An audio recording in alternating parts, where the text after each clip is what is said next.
What is your American dream? I'm from Argentina, and my American dream is everybody could have a house, food, education, healthy in my country and in every country of the world. My American dream as a Jamaican immigrant is for everyone to come to America without any hostility and to just enjoy. I'm from Independence, Missouri, and my American dream is for everybody to reach the same level of equality and just be together in unity with no judgment within the same place, and for people to come together and really see that there is no difference between us. I want everyone to have the same opportunities and just be together as one. I'm a born American. I was born and raised here in New York City, and my parents are from actually the Dominican Republic. What my American dream is, just people to be able to go back the way we used to be. Come here, do your American dream, work hard, make money, and then go on. Can we all just get along? Everyone has a right to the American dream.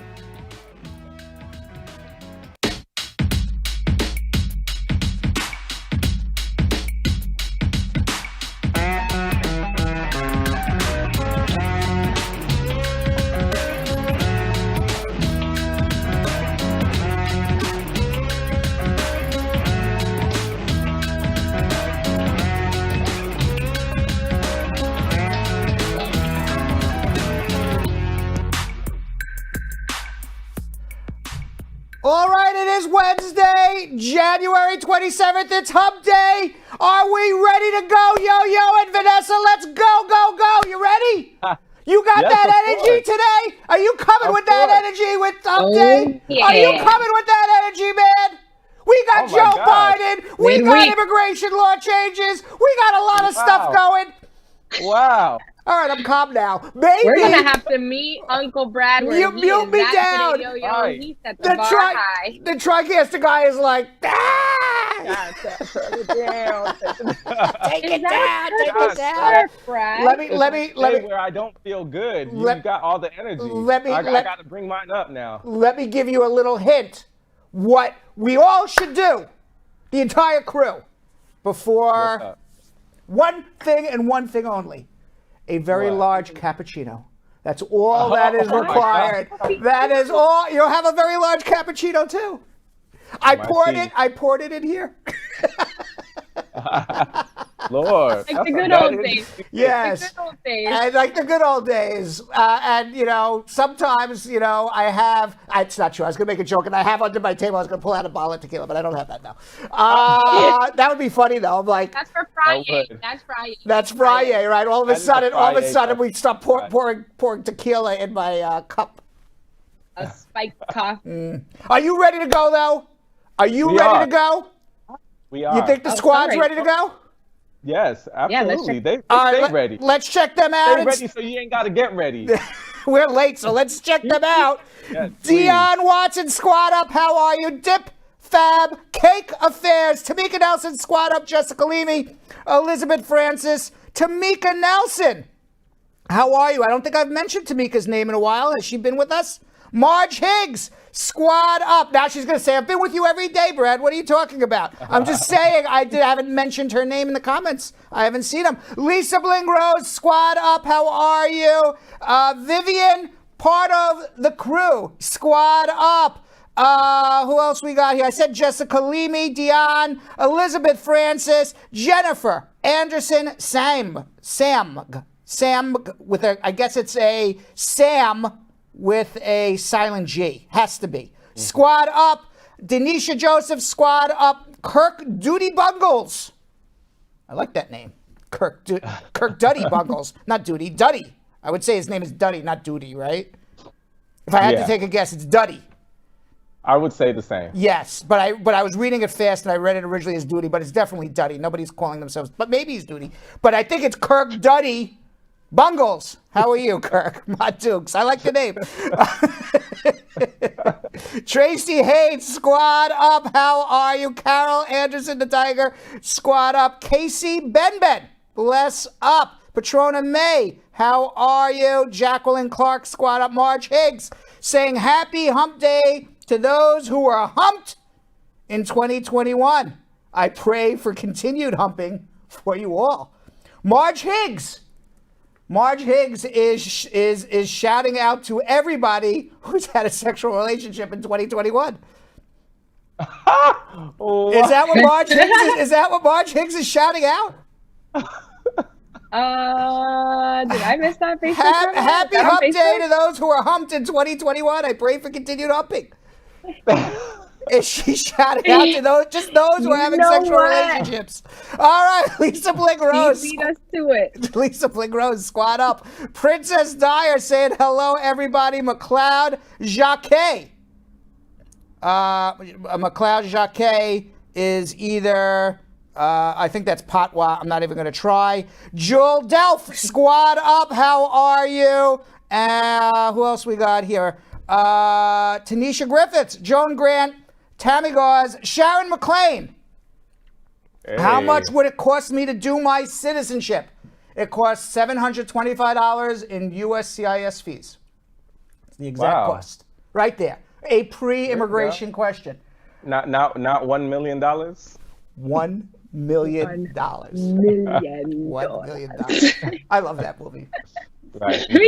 I love that movie. When I watched it, I'm just on a side note, when I went to the movie theaters when that came out in 1998, I was in a packed movie theater on 2nd Avenue in Manhattan. Oh wow. Okay, I mean it was wall to wall people, and there was only one human being laughing throughout the entire movie. Everybody else, I don't know what was wrong with this audience when we went to see Austin Powers, the original one. It came out the first weekend. I was laughing out loud. I'll never forget. I was the only one laughing in the movie theater. I was embarrassed, but I just kept laughing. But nobody else was laughing at that movie. Nobody else was laughing? Not one person.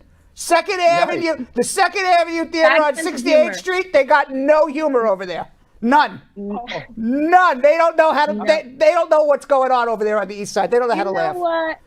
I work around that feel, way Brad? a lot of times, and I can see that. I can actually really see that sometimes. I kind of need to navigate my humor when I'm around Park Ave and Madison. They don't know how to laugh. Now, I've gone to movie theaters up on 86th Street at Lexington. People are rolling on the floor up there. Good old time. Right, people are rolling on the floor over there, but 2nd and 68th, they don't know how to laugh. That's just my 2 cents. Let's continue. Jessica Levy, Joel, squad up. Max Santos, squad up. Oliami Ambiola, hello, squad. By the way, how sad is it that we can't even go see a movie right now, right? I mean, don't you wish you could just go to a movie theater? It's like, wait a second, I can't even go see one if I wanted to right now. Damn. Yeah. Damn, that's a damn. Is that a damn? That is a damn. It's not a damn. Yeah. Stephanie Lopez saying, hi, squad. Coles Foundation, squad up. Elizabeth Darby, squad up. Onio, squad up. And Deborah Gibson saying, love the squad up team. Loaded 876 with 2 fist pumps. 2 of them, not 1, 2. And Shan Smith. If it's true, you get your money back after your VAWA case is waived. I don't understand what that question is. You either pay a filing fee or you don't, but there is no filing fee for VAWA, but there's a filing fee for the adjustment. But you can get that waived. You just don't pay the filing fee at all. That's all. All right. Yo-Yo and Vanessa. Vanessa, your people on YouTube, are they doing what they're supposed to be doing? Yo-Yo, I'm sending them those thumbs up in the are your chat. people on Facebook doing what they're supposed to be doing? They better be. All right. They better be. I'll let you guys take it away. Absolutely. All right, squad. You already heard Brad right there. I hope that you guys are doing what you're supposed to be doing. That means all platforms. I need you guys to remember to share across all platforms because we're about to schmooze with Brad. He's going to fill us in on the latest news, including the fact that Biden Justice Department officially rescinded Trump, the Pumpkins, zero tolerance migrant family separation policy. Thank God. And today's Hump Day Squad, we're going to hear lots of interesting stories, including one where people used a dating app to help catch Capitol rioters. Talk about swiping right to do right.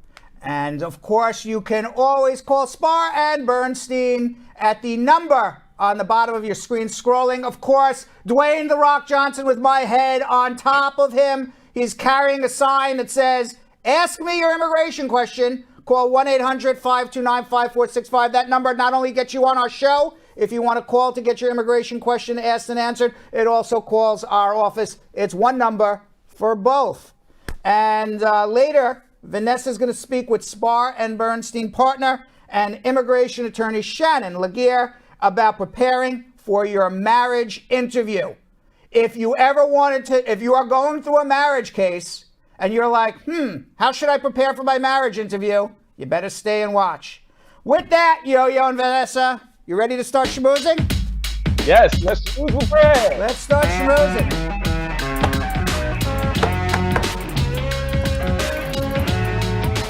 Well, today, guys, I don't know if you know this, it is International Holocaust Remembrance Day. On this annual day of commemoration, the United Nations General Assembly urges everybody to honor the 6 million Jewish victims of the Holocaust and millions of other victims of Nazi persecution, and to develop educational programs to help prevent future genocides. You know, it's very interesting when my family was all here in America during the Holocaust, so we Oh, they were. yeah, so we didn't have to escape anything. And but my both sides of my family, mother and father's side, they immigrated to the United States in the late 1800s from somewhere in Eastern Europe. And I'm not even sure where, somewhere in Eastern Europe. And they came for an economic opportunity. And they were given that economic opportunity by the United States, just like your family immigrated from Ethiopia and Nigeria, and Vanessa, your family immigrated from the Dominican Republic. And had my family not immigrated, you think about it, one generation, had they not been smart enough to not only think about themselves, but their future generations, because I'm sure they were thinking about their future generations.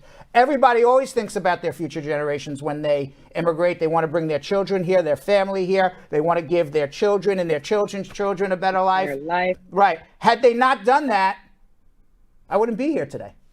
Yeah. I would never Right. even, I would never have, my grandparents probably would never have made it through the Holocaust. I wouldn't be here. There'd be no Bachelor Live. There'd be none of this.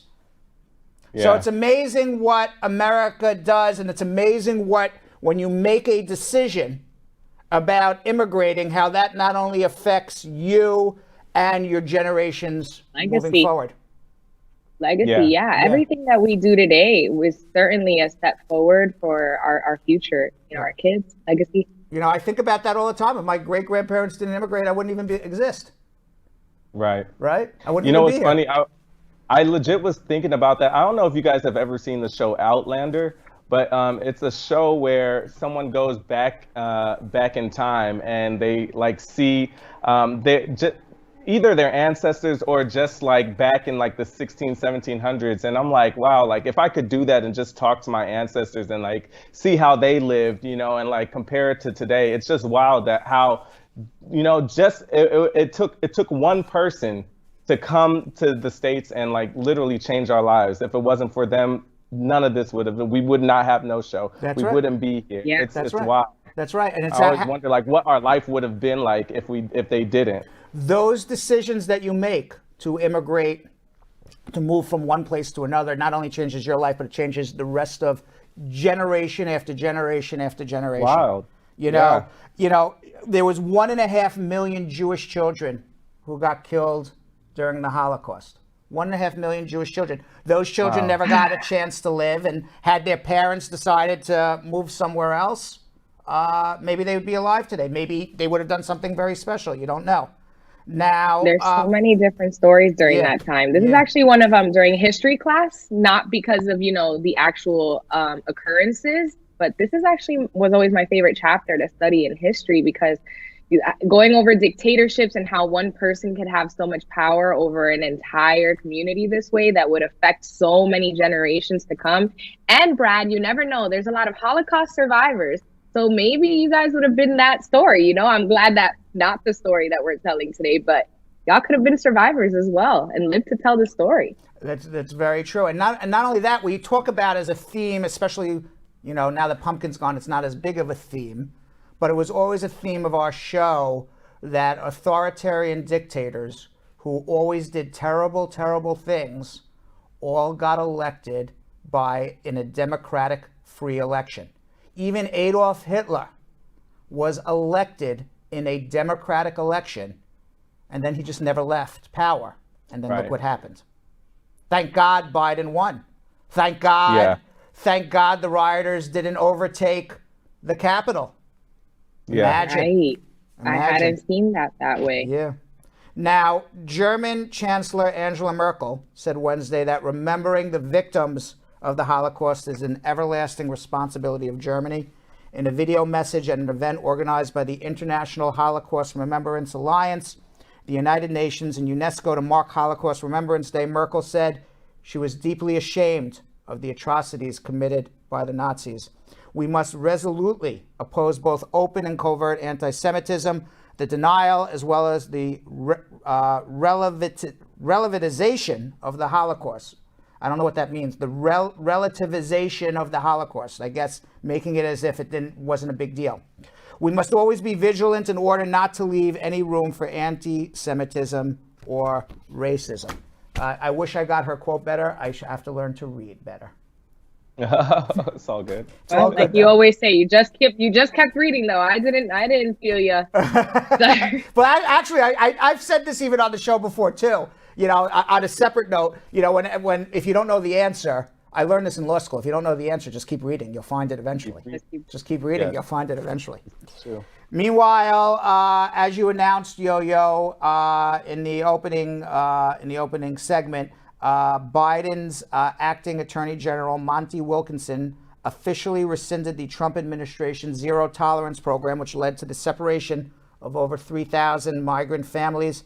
The move officially removes the policy from the Justice Department's guidance to federal prosecutors and instructs prosecutors to use discretion when prosecuting misdemeanor border offenses. Now, the zero tolerance policy is that on the books, it is not just so everyone knows, immigration violations is a civil offense. The only criminal offense is to re-enter the United States after a prior deportation or to run across the border in an area and not be inspected by an immigration officer.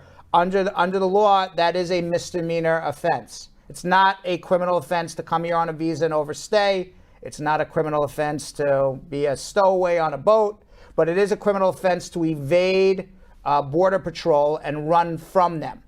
That is a misdemeanor offense. Never been prosecuted until the Trump administration, and the Trump administration was prosecuting people, basically trying to prosecute people to use them as an example for others not to do it. It ended up separating families. There are still 3,000 children because what they did was they prosecuted the parents and kept the children in immigration detention. That was what happened with the family separations. And ultimately, there's 3,000 children who are missing. We have no idea where their parents are. That policy is now over. Today, Biden also signed an orders elevating climate change at every level of the federal government. The orders will direct the Secretary of the Interior Department to pause on entering into any new oil, any new natural gas leases. The orders will prompt a rigorous review of all existing fossil fuels. Federal agencies will be ordered to eliminate fossil fuel subsidies, and Biden is going to direct agencies across the federal government to invest in low-income and minority communities that have traditionally borne the brunt of pollution. As a matter of fact, according to the United States National Library of Medicine, you know, climate change is a immigration problem, because we've talked about that. It's a problem, an agricultural problem. It's an immigration problem because as climate changes, people got to move. Right. It's an agricultural problem because now you can't necessarily plant certain agricultural products in areas that would normally you would be able to grow those. It's a total ecological problem with animals, fish, rising waters, damaging shorelines, making parts of the world inhabitable. And as a matter of fact, Joe Biden today, he said that climate change is the number one priority when they're talking about the national defense of the United States of America, the number one priority that will determine troop movements and what the United States does moving forward to protect the United States from a military standpoint. They will be taking into account that one of the top priorities, climate change. Now, I don't know how that all gets involved in terms of troop movements, where we're going to get involved in certain areas, perhaps militarily, where we won't. We're going to have to see. But it is a complete change, and the first time ever in the history of the United States where they say climate change is a national security problem, and that is what is going to make a determination of when, where, and how we use our troops. Oh, wow. So we'll see how that goes as well. I don't know what that criteria is going to be, but you know. I was just wondering like where that would even start. I don't know, because I'm not an expert in troop movements or climate change, but we're going to read up more. You know, like what we said before, when you don't know the answer, Need you to wear that more. hat, Brad. It's easy to read more, and we'll find out. But but climate change also affects minority communities in the United States probably more than it affects non-minority communities. According to the United States National Library of Medicine, National Institutes of Health, homes in minority communities, especially low-income minority communities, have more asthmatic children than other homes in the United States. Now, asthma is caused by global warming. Gases, get up in the atmosphere, and I don't know all the medical issues around it, but basically gases trap things that cause asthma and doesn't have, the airflows and everything. Now, the home, this is what my card says, because I don't know the medicine and the science behind it. So let me read what my card says. Maybe somebody who wrote this would know. Just keep reading. Keep reading, right? The home is associated with asthma. It acts as both a reservoir of asthma triggers and as a refuge from seasonal outdoor allergy exposure. Racial, ethnic, minority families with low incomes tend to reside in neighborhoods with low housing quality. These families also have higher rates of asthma. It seems asthma is affected by air quality in the home, the quality of the building materials, the air quality outside the home. Factories and pollutions are more likely to be in poor communities, and the general lack of medical care in poor communities. Yeah, I know for years they've always been saying that people in urban areas and low-income areas have always had higher incidence rates of asthma, all caused by global warming and pollution. So hopefully... Yeah, I remember... Yeah, go ahead. I remember us talking about that one time. I think it was a little African American girl in the UK. I think she was like 9 years old, who recently had passed away, and it was because of the asthma and her living in a rural area. That is right. We talked about that about a week or two ago. It was the first time that a medical coroner said that the cause of death of a child was acute asthma. From pollution. And now they've always said asthma, caused the death, but they never attributed it to pollution. It's always been attributed to pollution. Many of these, a majority has been attributed to pollution, but it's never been officially attributed until just recently. And now Joe Biden is acknowledging it as well. Nice. Well, that's good. Yeah. So, there's an impeachment going on. We'll talk about that another day. Talk about Giuliani another day. Let's just talk quickly about coronavirus. Starting yesterday, as we talked about, you have to take a COVID test to get on a plane international. And now there is talk about having a COVID test to get on a plane to fly domestic in the United States too. That rule has not gone into effect yet, but there is a lot of discussion. I wouldn't be surprised if that happens in the next week or two. Now, according to statistics from the Johns Hopkins University, there's over 55 million people have recovered globally from coronavirus. There is more than 426,000 deaths in the United States. more than all the American deaths during World War II. Now, why now all of a sudden is there COVID tests coming, requirements for international travel, and now perhaps even domestic travel?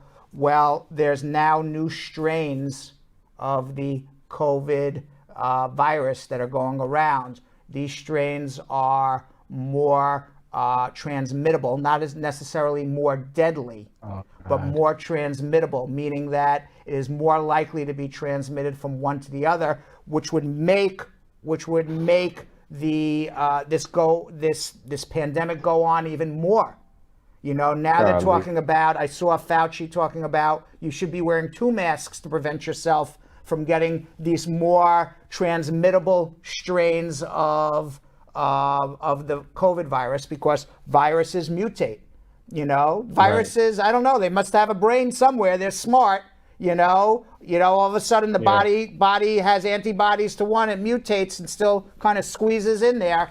And there's a bunch of different variants of the COVID virus going around. There's the original COVID-19, and then there is a British variant that was discovered in September, and they say it is 70% more contagious.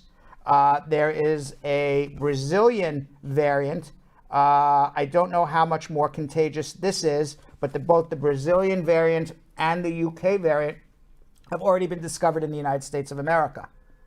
My God. Now, the vaccines that they're giving out protect you from the original COVID virus. They protect you from the British variant. They protect you from the Brazilian variant.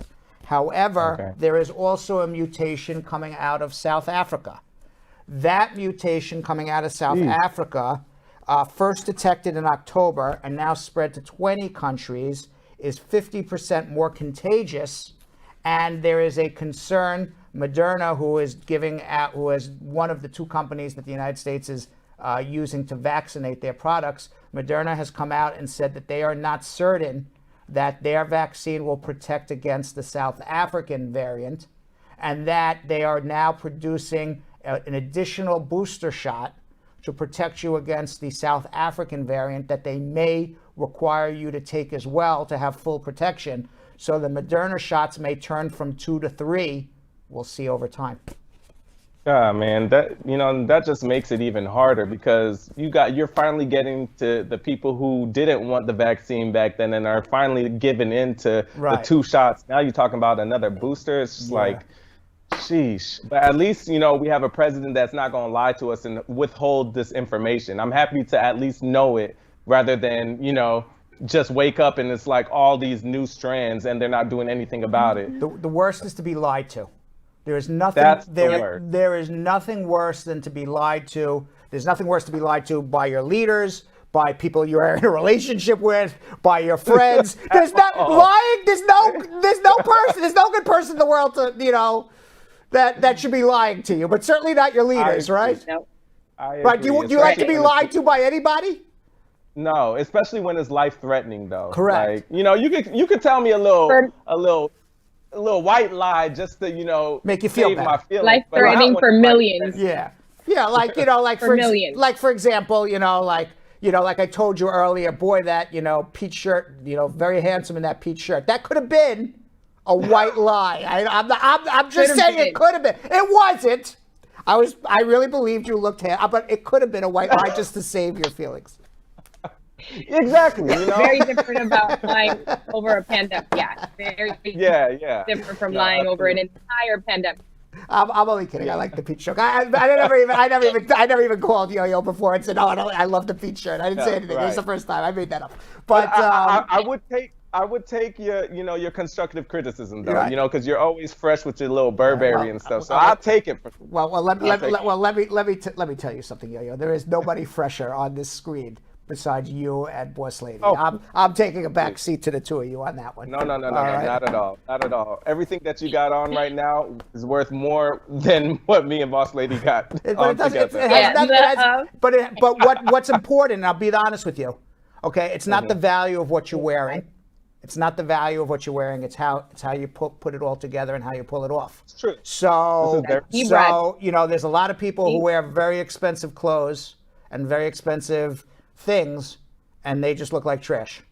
And they look cheesy. They don't look good. They're not together, and it's just one. And it's just, you know, one big, you know, I guess catastrophe or advertisement for whoever they're wearing. Right. Right. That's but not your case, though. I'll let you know that. It's not your case. That's not your case. Is that a white lie? Is that a white lie, or is that real? That's the very truth. I actually don't tell white lies. I just don't say nothing. If you ask me, I'll be like. But you guys, whatever you wear, you pull it off, and it looks great. So that's most important. I mean, you were already. This is a great part of the show where we just compliment each other. I actually like this part. All right, we gotta get some camels. It's Hump Day, and we gotta get to our immigration questions. Bring in. Oh, I miss these bigger camels. Yes, the bigger. These are the real camels. The ones from when I do the show for my daddy. Those are cartoon camels. These are the real camels. Right. You know the Bradshaw Live. You know the Bradshaw Live pets. You know where we have them here. These camels. You mentioned this earlier. The dating app Bumble temporarily suspended its political filter. People were using the political filter. I guess on Bumble, you can put a filter on your profile that says whether you're a liberal or Democrat or conservative. And what people were doing was the rioters who came to Washington who were single, who were on Bumble, had put in their filter that they were conservative. And now people who are on the dating app who lived in Washington were using that information to send to the FBI to say, go check this person out. They claimed they were a conservative. They just showed up in Washington for the week. And the FBI was able to use their dating app Bumble to follow up on people to see if they were part of the rioters. So here we are, some single women, or perhaps some I guess there's the same-sex Bumble as well, but some single people taking their own initiative, doing their own sleuthing, and calling out people who just showed up in Washington, D.C., who claimed they were conservative that week, sending their information to the FBI. Were these one of the rioters? That's hilarious. So, a Twitter user by the name of Allison Norris, she had said that she knew of someone who had changed her Bumble profile to conservative to find Republicans who took part in the Capitol storming. So people were actually changing their profile to match with other conservatives. Norris said she's matching with the MAGA bros, and they're bragging and sending her pictures and videos of them in the Capitol, and she's sending them off to the FBI. Nobody ever said these MAGA bros were very smart, did we? I love that. Right? They are single and dumb. They're single for a reason, I guess. Right? Right. But I heard that they took out the actual, like, the political views, or, you know, the option to say what you represent. I heard they took it off because of that. Yeah, they did take it off. It helped. Yeah, the company said to prevent misuse, they have already removed any users that have been confirmed as participants in the attack of the United States Capitol, but they are taking off the filter that says whether you are liberal or conservative. They don't want to get involved in this. Yeah, that's true. Meanwhile, that's funny. Meanwhile, we can't stop talking about Gwyneth Paltrow's candle. This smells like my vagina. We can't stop talking about it on Hump Day. I don't know why. It keeps coming back. Out again? Yes. We need to get a cut off of this. We do. We need to actually buy the candle. And we should smell it. We should be burning this candle every Wednesday during Hump Day. Actually, we could, right? I don't know why we're not. I'm sure we can expense it. Yes, I'm sure we can expense it. I don't know why we're not. We should be, like we have tea on Tuesday. We should be burning Gwyneth Paltrow's vagina on Wednesday, candle vagina. Oh, you have it there? Is that you have it? Yo, boy. No, that's different. That's his Bachelor. That's his Bachelor. Nah, candle. I thought that was it. Oh, I thought that was it. That's very funny. But I'll be ready. I don't even know what it looks like. I would have believed you. I have no idea what it looks like. But apparently somebody was burning their flames where else in the United Kingdom, and the candle blew up. According to the Sun from the UK, the candle exploded and emitted huge flames with bits flying everywhere. I've never seen anything like it. The whole thing was ablaze, and it was way too hot to touch. There was an inferno in the room. That's what Gwyneth Gwyneth was on Paltrow's fire? ex-boyfriend said too. Oh gosh. But Right. Oh goodness gracious. You see, like the squatters in the comments today, they are. Yep. That candle could get way too excited, I think.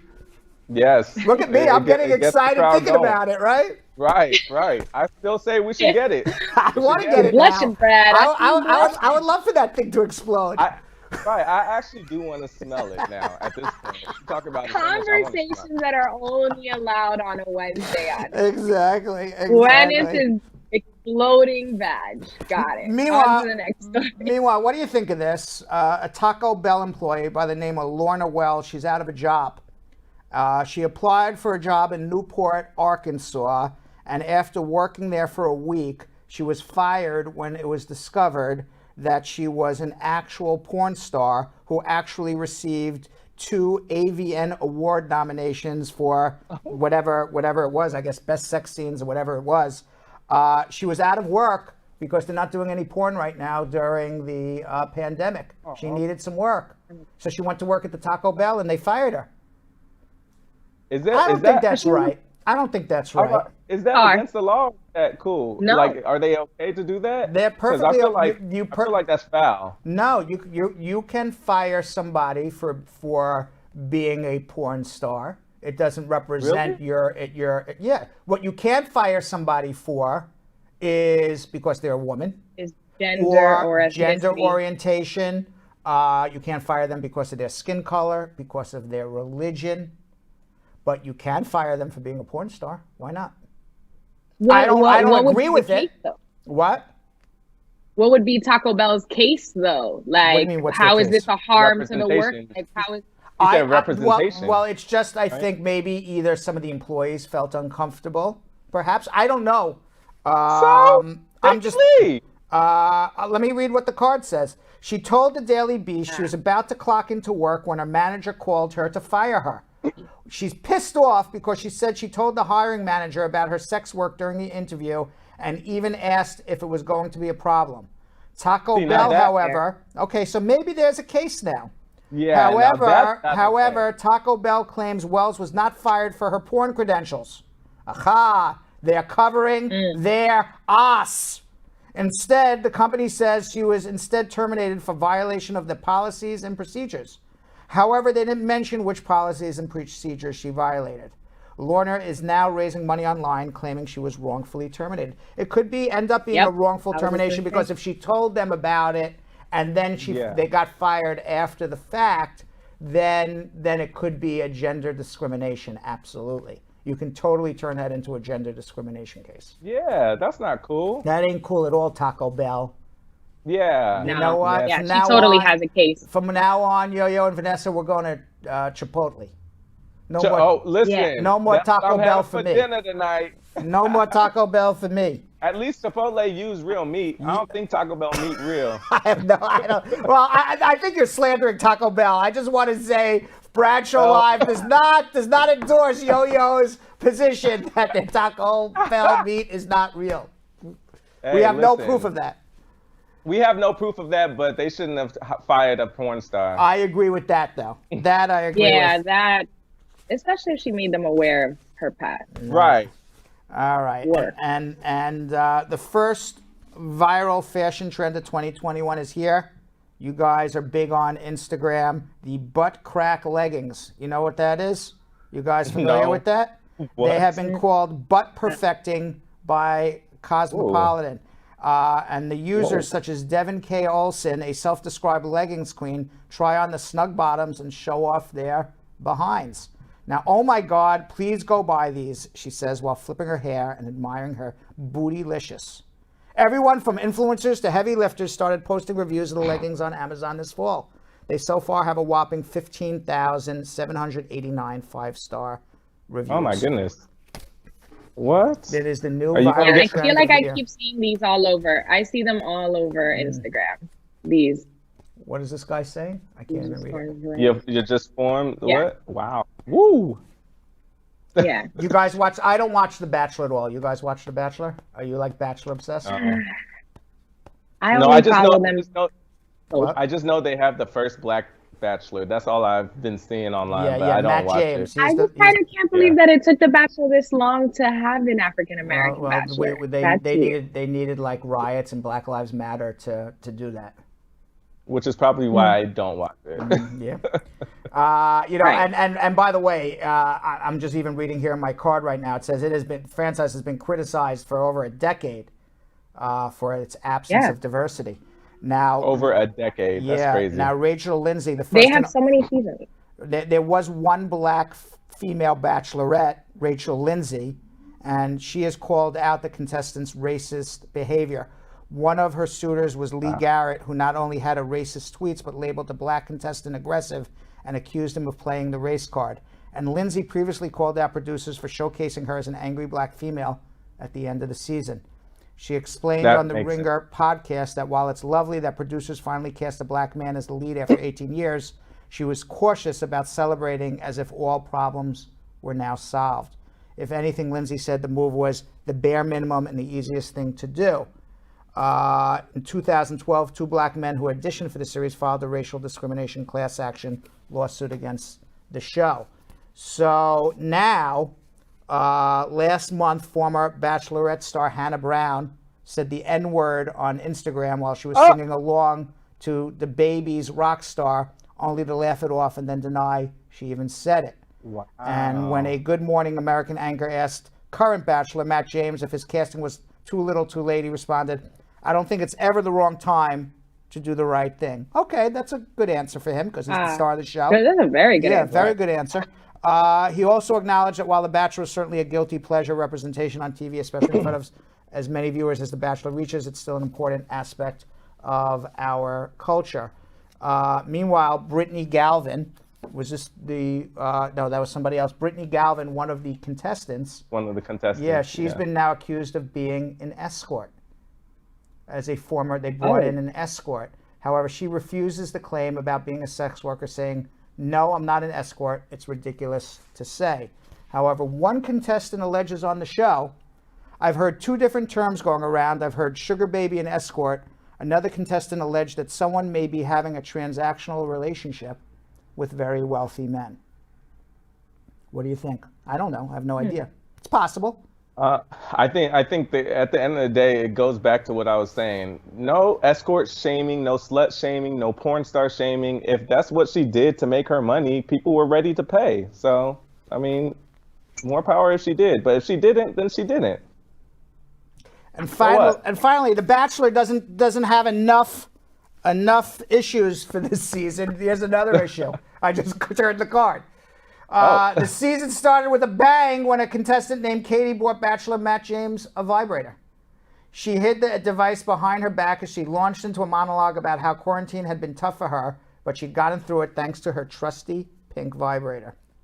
One person who didn't mind was the Bachelor himself. Matt said it was a great icebreaker. He added, "It takes a lot of balls to do something like that. She's super confident. I respect it. I wasn't upset at all." Can you imagine bringing a vibrator on television and saying, "Here it is"? I mean, you got to have a lot of confidence for that one. I mean, you also have to understand that these contestants, like when you're doing a reality show, I was on a reality show where it was a contestant type of show. You have to do these type of things in order to stand out from all of the other contestants. So it doesn't surprise me. Did you do anything on you were on the Hustle, right? Grand Hustle. Hustle. On BET. What did you do? What was the most extreme thing you did to stand out? So honestly, everything that I did was just me being me, and that right there made me the star of the show. I was on every episode because of me being me. So obviously, the the most outrageous thing that I did. If you guys go on YouTube and put Jonathan Elias and Grand Hustle, you will see. I think, Brad, you might have seen the scene of me in the pool. You know, I had a little libations, you know, it was a little I saw that. Yeah. I'm not familiar with this clip, Yo-Yo. Yes, I'm gonna I have saw to it. check this out after this. I've Googled Yo-Yo and Grand Hustle. I've done it. It's a guilty pleasure I have. When I'm bored, I like to watch Yo-Yo's clips.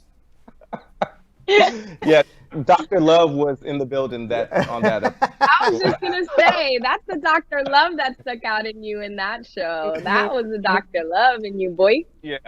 So I understand what these, you know, contestants are going through. All right. Well, that is our. There he is. There he is. There he with is. that look. Don't F with me. Was that your don't F with me look? That was when I was the leader of a project, and they were getting on my last nerves. Like my team was getting on my last nerves. So I'm telling you, I was a character on that show. All right. Well, that was our hump day. It was a very mild hump day for today. Still don't want to watch The Bachelor. I have 18 years of Bachelor. I've never watched one episode. I could have sworn I you were only like. saw one season. Never saw one episode. I don't know anything about it. I just read it as I see the cards. What? You sure? I've never watched The Bachelor in my life. Maybe I've watched 10 minutes of it and then almost wanted to vomit in my mouth, but that's about it. You like Survivor? I did like Survivor. I liked Amazing Race. I thought Amazing Race was a great show. I like those kind of reality shows. I like the challenge and obstacle one. Yeah, you know, like the loved ones. Yeah, I'm a little like. Yeah, it's cheesy to me. I like where there's like you have to overcome something. Exactly. Me too. Yeah. All right. And by the way, I have to tell you the truth. I loved Apprentice before I knew Trump was a pumpkin. That was my favorite show. I loved Apprentice before I knew Trump was a pumpkin. Celebrity Apprentice. Yes. No, that was it was a great show. Right. If Trump just stayed there and kept his mouth shut, I would like him today. I'd have no problem with the guy. I liked him when he was. Yeah, I liked him at Apprentice. Like I used to watch that faithfully. That's what made him. That's what made him president, by the way. Yeah. If it wasn't for Apprentice, he wouldn't be president. For sure. He would never have been president. Yeah. For sure. Yeah, I agree. All right. We got to get to our meat and potatoes, but before we do, in today's Braducation, I answer the question, what is a bona fide marriage? Everybody always asks me, what's a bona fide marriage? Well, a bona fide marriage is a marriage where you live in the same home as your spouse every day and you have a financial relationship with them. What's a financial relationship? You have the same bank account, a joint bank account, and the money you earn and the money your spouse earns goes in that bank account, and from that bank account, you pay all your bills, including your joint tax returns. Voila, bona fide marriage. All right, let's get into the meat and potatoes, Julian. We're going to answer your immigration questions. We've had people waiting online right now. Let's start with Samin in Queens. Samin, how are you? Hey, Brad, how are you? Good, how are you? Good. Thank you. Okay, I just want to let you know, I called you so many times. So I got the so many card. times? How many times? Yeah, I asked you the question. I have a latest update to ask you a question. What happened was a couple of days before. Okay. So I got my green card by the U.S. We divorced, and like years ago. So now I came back. I go back to Pakistan after 3.5 years. So when I came back because my sister, she passed away. That's the reason I go. So when I came back on the JFK day before yesterday, and they were asking me, you have a green card, right? Yes. Okay. 10 years green card. 10-year green card, so, and you got it through marriage. Yes, I got green card by the What were they asking you at the airport? Okay, usually when you come to the counter, front counter, after they like ATM machine, they give you to see the machine, you will see something. Yep. Then you come to the counter, officer check everything and stamp the entry stamp, and you're good to go to check your luggage and everything. But what he did, he gave me hand sanitizer. He said, sometimes my fingerprint is not working because machine was not working. So he said, go to the officer That's why I go to the officer. He said he's gonna do it over there. Don't worry, it's the same thing. So I go over there, and the officer I put on my, like maybe I thought maybe my fingers dry, blah blah blah. Long story short, he helped me, but sometimes fingerprints goes back, comes green, red, green, red. Then another officer came. He just walked from some type of room, and he came. He said, "Okay, do this with it." And he put my green card in the passport. He said, "Okay, follow him." So he take me somewhere like a little walk. You went to a secondary inspection. That's what happened. And by the way, they come up with all sorts of dumb excuses why you need to go to the secondary inspection. Your fingerprints, your this, your that. I don't believe it was the fingerprints. Something, either what happens a lot is, your name may be associated with another name. You may be a perfectly decent human being, and I'm sure you are, but they do sometimes names catch of a similar name or an exact name of a bad guy, so they double and triple check you. That's usually why they bring you into a secondary inspection when you've done absolutely nothing wrong. So when he take me to the room, then he give it to another. There is another counter that he should give them, but that officer who take me, he give another third officer. He go to another back side somewhere. What was the end result? I don't need to blow by blow of what happened. What was the end result? Okay, so when he came after 10 minutes, he put it in the counter. Then the counter guy, and he called me, Mr. Singh. I said, yes, sir. Okay, what is the purpose you went to? Stupid question. What was the purpose you went to Pakistan? I say, I'm from there. What happened? How long were you in Pakistan? 23 days only, because my sister's passed away. So her funeral. They let you through eventually, right? Yeah, and if he put the stamp, but he put my green card number on the stamp. Okay. What is that? Just it's your alien registration number. What I would suggest is you have to write the Department of Homeland. You're in the lookout system for whatever reason. The Department of Homeland Security has a lookout system. And once you get your name in that lookout system because they associate you with somebody or they match your name, matches a name of a bad guy, and they got to make sure you're not the bad guy, you're the good guy. Who knows? But somehow your name got in the lookout system, and I'm going to assume. I don't know for sure. I don't know you. Got you. Wait. Let me finish. Mm-hmm. I'm going to assume you're a good person. I don't know for a fact, but I assume you are. I assume everybody's a good person. So what you would do is you would have to write the Department of Homeland Security in Washington, D.C., and you ask them that you tell the story, and succinctly tell the story about how you went through, you just got your green card, you just got put into secondary inspection, there's nothing in your background that would require you to be in secondary inspection, you believe it's a mistake, and you would like to take your name off the lookout system so that this doesn't happen every time you travel. And that would be done by letter, and you ask them to take you off. And okay, I will do that. But I think maybe I told you when I called you before, that I have a one-time misdemeanor in 2006. I have a green card more than 5 years ago now. So this is my third time travel to Pakistan. The first time the same happened, but when I came back second visit, which is 2017, via Abu Dhabi, they have the same setup over there in Abu Dhabi.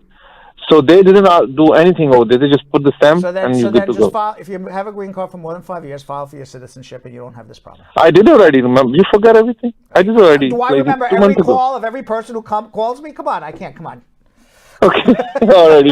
So I have to write the letter to them. Yeah, write a letter. Okay. All right. Samir. Thank you. Okay. But there's nothing. This is not something serious that he put my green card number on the entry stamp. No, nothing. Okay. Okay. Already. All right. Thank you. Okay. All right. Bye-bye. Samin thinks I remember every call of every person who's called this show in the last 3 years. Monica in Boston, Massachusetts. Monica. Hi. How are you? How are you doing? I'm good. So I'm a U.S. citizen and I have to apply for my husband's immigration. He's on F1 visa. So I have to request someone for the co-sponsorship. So I want to ask that what documents I need to ask them.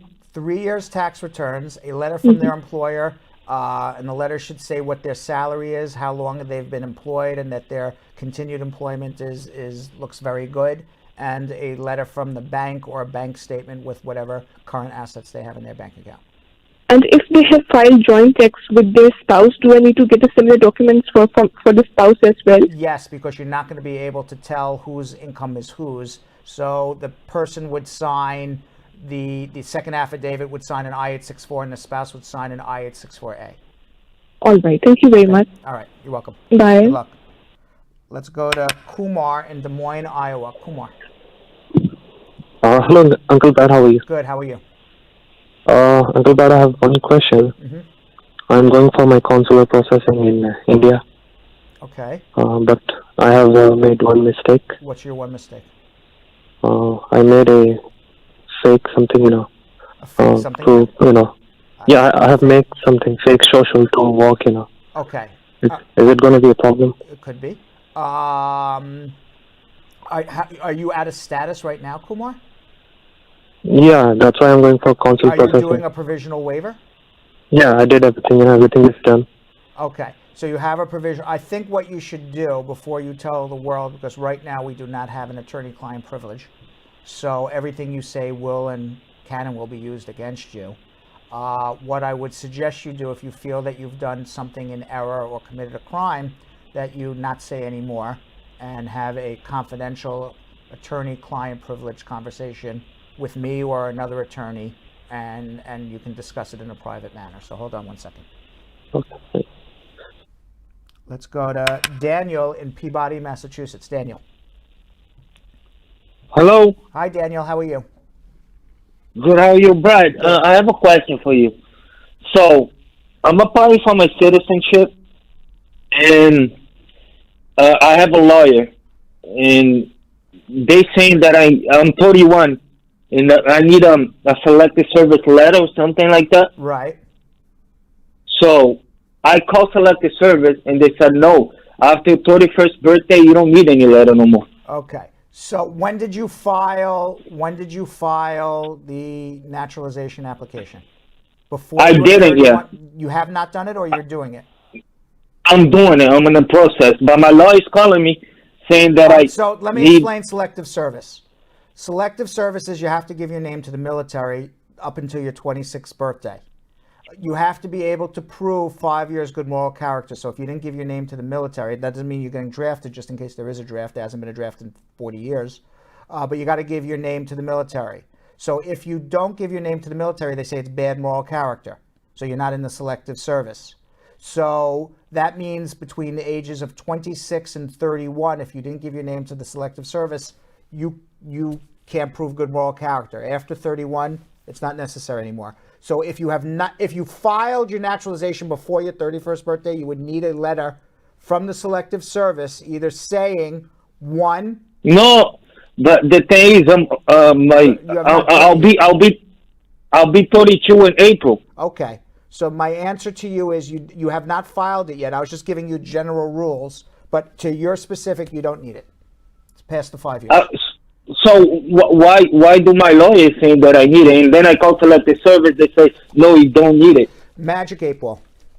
Daniel calls me up from Peabody, Massachusetts, and wants to know why his lawyer asked for something he doesn't need. Magic 8 Ball, would you know if I know that answer, why the lawyer wouldn't ask for something he doesn't need? Would I know that answer? I should hire... the Magic 8 Ball says it is certain I would know the answer why that lawyer, because the lawyer was wrong. I should hire you instead of him. You should. Hold on. Let's go to Abby in St. Paul, Minnesota. Abby. Yes, sir. How are you? How are you?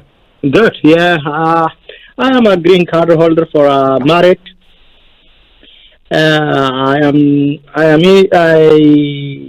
I'm truck driver. Get for a speeding ticket 20 miles over. Okay, that's a statement. You got a speeding ticket for 20 miles over the speed limit. And I guess your question to me is that going to affect you for your green card? Yeah, already I filled for a citizenship and still waiting for interview. So your question is now you have a speeding ticket. Will that affect your citizenship? Okay. Whoa. I haven't helped you yet. I'm just asking... Listen to the words that come out of my mouth. Okay? Listen. Okay? Don't race. Listen. You have a speeding ticket. You have filed for citizenship because you never asked me a question. So now I am posing the question to you for you to ask back to me, which is your question, I have a speeding ticket 20 miles over the speed limit. will that affect my citizenship? Yes. That is your question. That, and my answer yes. to you is there is no law that says being a bad driver makes you ineligible for citizenship. As long as that speeding ticket was not a criminal offense, you're perfectly fine. Yes, thank you, sir. Also, I am waiting court date in Illinois. Still, they didn't conclude. What happened? Still, they didn't conclude the case. Conclude what case? They didn't. The speeding tickets case? Yes. Yeah, don't worry about it. It doesn't. It doesn't affect moral character. Okay. Thank you. I appreciate for helping us. All right. Thank you, Good man. luck. Good luck. Samantha in the Bronx. Samantha in the Bronx, how are you? Hello, I'm okay. How you doing? I'm fine, you? Good, what's going on? Okay, so I went to an interview in 2016. I got denied, and I went back in 2019. So they said I will hear from them in the mail. An interview for what? What was your interview for? A green card. For your green card. So you went in 2016. Was this a marriage case where you sponsored? Yes. Okay. Yes, and marriage then they asked you to come back for a second interview. You got a Stokes interview in 2019? Where they separated you and your husband? How did that? No. What? No, they didn't separate us. You just had a second interview with your husband? Yes, and they said I will hear from them in the mail. We didn't hear from them, but I get divorced last year. Where do I go from there? That's the end of the case then. If you didn't, first of all, you most likely got denied, probably didn't hear. But number two, because it's been 5 years, but number two, you have to remain married through the completion of your case to you getting a green card. So if you were not approved and you got divorced, we got to start again and figure out another way. So do I have anything there with Biden stuff? Do you have anything with Biden stuff? There Yes, is no Biden stuff at the moment. There is a lot of talk in the newspaper, which I talked about on my show for the last few days. We didn't really talk about it today, that there could be an amnesty. And the amnesty is if you are out of status on January 1st, 2021 and living in the United States, you would get some sort of conditional residence status that would turn into permanent residence status 5 years later, which would turn into citizenship 8 years later. If that passes as what is written in the newspaper, and that is totally uncertain right now because you need Congress to pass it, it is what Biden proposed, then yeah, you'll get conditional status. So stay tuned. Okay. All right. Thank you so much. I appreciate it. Okay. Thank you. Shanice in Kissimmee, Florida. Shanice. Hello? Hi, Shanice. How are you? I'm good, thank you. What's going on? My question is this. My fiance and I are getting married. Your fiance, what? You broke up. I didn't hear the whole thing. I'm sorry, my fiance and I are planning on getting married. But he's a green card holder. Right. And the part that I'm concerned about is that, do I have to go down to collect my papers? Are you out of status at the moment? Yes, I'm out of status. Did you ever have anything filed with immigration before? No. Do your parents live in America? No. Did your parents ever try to obtain a green card? Did anyone ever file for them back in the day? No. Okay. So my answer to you is you are not 245I. You are out of status. If you're not 245I and you're out of status and you're married to a resident, you cannot adjust your status here. Now, if he becomes a U.S. citizen, how did you come to the United States? Oh, him? You. Oh, B1, B2. Okay. So if he becomes a citizen of the United States, then you could adjust. That's out of the question. I'm sorry? That's out of the question for him to become a citizen. So he's probably barred for some reason from becoming a citizen. So now the issue becomes you need to do what's called a provisional waiver. There's two ways to do this. One way's smart, one way's dumb, and you're a smart lady. Okay? So Thank you. So sounds it. So the smart way to do it is your husband files a visa petition for you, you get it approved. You then file what's called a provisional waiver. You show hardship to your spouse and children or parents or whoever's here that's legal, that they would suffer if you got stuck back in Jamaica. You do that all here in America. Before you leave America, you have that waiver in your hand.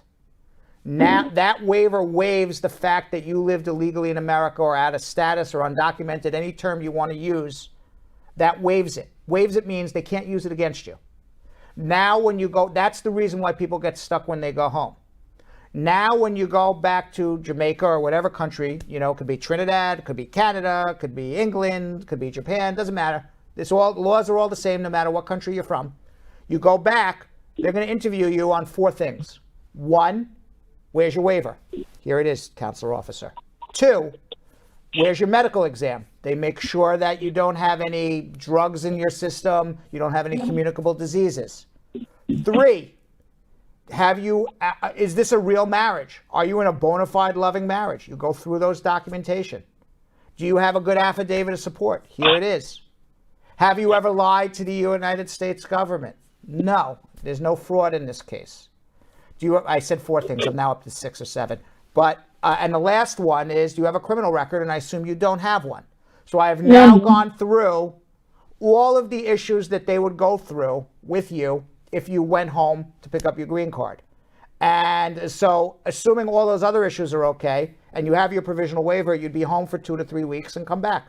Like everybody else who goes home with a provisional waiver who has no issues on their green card application.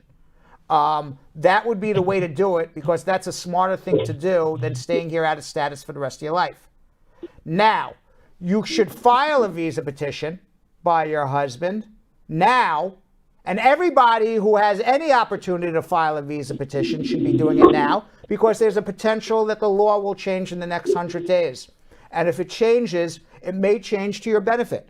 Maybe they're going to institute a new 245I, allow you to pay a penalty fee and get your green card here. Maybe they'll make it that if you entered without inspection, you can still adjust. Maybe they will make it that if you, which is, by the way, this is one of the things that Biden has suggested, has put in his law, is that if you're married to a resident and you're an immediate relative and you came here on a visa, you can adjust your status. So you should file the I-130 now and get in the system and get that approved as quickly as possible. And if the immigration laws change, you can take advantage of those laws. And if not, you still always have that provisional waiver to go home and come back. Okay, one more question quickly. Yes. Will my daughter have to go down with me too, because he'll be petitioning for both of us? How old is she? She's 10. She's 10 years old. The answer is yes. She does not need a provisional waiver because she's under 18. And even if she was 18, she would be covered under your provisional waiver. The other option is if the father has if the biological father has abandoned or neglected her, you can do a separate case as a special immigrant juvenile for her and get her green card here. Okay. So you can do it 2 ways. Okay. All right? Thank you so much. All right. Hold on if you need help. Let's go to Allie in Brooklyn. Allie. Yes. How you doing, Mr. Hi, Bragg? how are you? Good. My question is, I came into the country in 1998. Until 2015, I got married with a U.S. citizen, and I have 2 kids, and I filed I-360. I got the combo card. So you're an abused spouse. You're an abused spouse. Yes. Okay. Yes.